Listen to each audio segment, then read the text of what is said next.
To pomeni priznanje za klub. Namreč čez celo zgodovino, ko smo zdaj ugotavljali, kaj je to vse pomenilo, ko so te začetki 1919 v Vrbini, pa potem, pred drugo svetovno vojno, pa potem ta razvoj do današnjih 100 let, smo videli, da je bilo mnogo vzponov, mnogo padcev.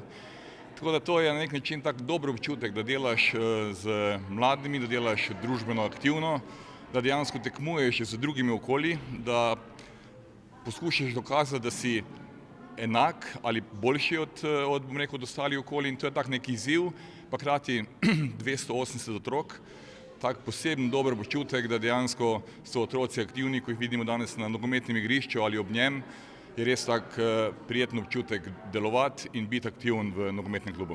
Kakšni so načrti za naprej?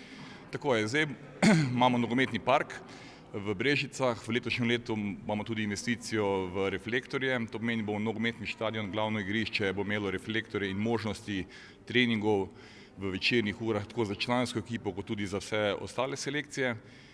Hkrati pa to pomeni tudi dejansko, da bo v zimskem obdobju možnost, le-teh do večernih ur.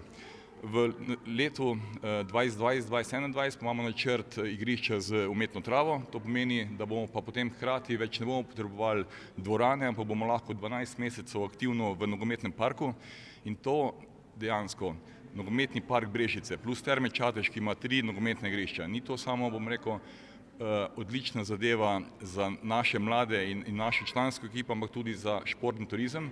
Namreč ogromno ekipe v Termah Čatež, jih je več, kot je nogometnih igrišč tam, tako da to povezovanje nogometnega parka Brežic in Terme Čatež je odlično in tudi odlično za športni turizem v občini Brežice.